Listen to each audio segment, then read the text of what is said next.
hata katika upande wa wanaume katika kuoa, wengi wao hawatilii maanani upande wa dini. Ana vigezo vyake ambavyo kajiwekea, hata kama vinaenda kinyume na mwongozo wa Mtume sallallahu alaihi wasallam. Ndiyo Mtume akatuambia mwanamke huolewa kwa uzuri wake, kwa nasaba yake, kwa mali yake, kwa dini yake, lakini akasema fadhfar bidhati din, chagua mwanamke mwenye dini. Taribati yadak, mikono yako itakuwa imeshika mahala madhubuti.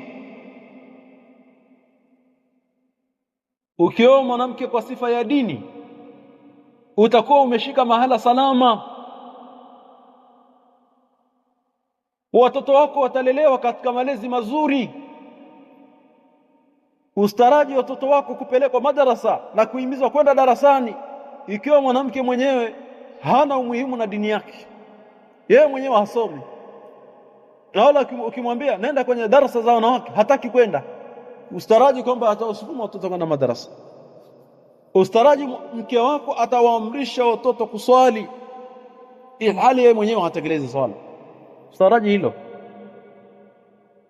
atawalea watoto kama vile alivyo.